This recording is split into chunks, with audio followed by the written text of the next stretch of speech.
Selling on Amazon in 2025 is honestly a lot easier than you would think. It just takes some hard work, dedication, and that's what I'm going to talk about today. How you can get into it, what you need to do, and just some honest feedback about it. So let's get started with how you actually set up your account. So the very first thing you're going to do is go to amazon.seller.central.com. Basically what this is their site and how you become a seller on Amazon. It'll take about 7 days and you'll get a note in the mail, and basically this is going to have a code on it. The code, you're going to type in your Amazon seller account and you'll be good to go. So heading into the next process, it's actually finding products. So kind of the glory of being an Amazon seller, there's so many different ways of going about it, right? Some people do wholesale, some people do arbitrage, which is my personal favorite.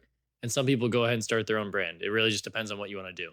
The best way possible in my eyes for a beginner is just to get right into arbitrage. So when I say arbitrage, what I mean is buy low, sell high. This applies to every single product that you're going to find within Amazon.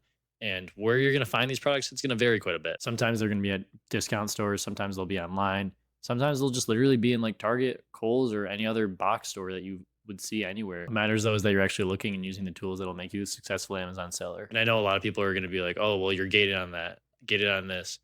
Gating in Amazon is basically just getting approval to sell a brand. And what they won't tell you when they say that is that they've been selling for about a week and they just can't sell anything because they haven't actually taken the steps to go ahead and get approved. A lot of course gurus won't actually say how to do it. They kind of gatekeep that information because they don't want you to get rich. Like they don't want you to actually make money. They don't, that's not how they're making their money. Process really isn't that hard though. Basically what you're going to do is take pictures of your items as well as your receipt slash invoice, submit it to Amazon, and you should get approved. If not, you just send it again and again, and eventually you'll get approved. It's just kind of how it goes. So for finding these products, it's pretty simple. I use two different methods. Let's get into those. So the two methods that are going to be most successful in my eyes are either a keep a search or storefront stalking. Let's get into both of them. What you're going to do basically is type in a whole bunch of parameters within this software, and it spits out different products that might be within that criteria. Fine tuning this is something that you learn over time or with help.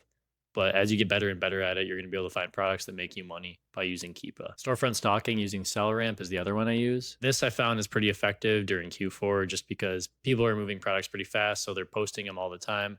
And you're kind of able to find out what people are selling and then replicate it on your own store. Overall, though, I'd say I'm about 80-20 when it comes to storefront stalking and Keepa searching.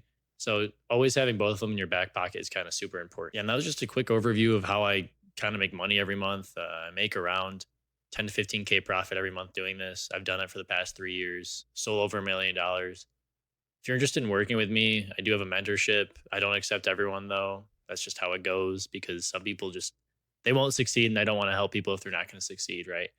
So yeah, subscribe, like, and I'll see you in the next video. Thanks for your time.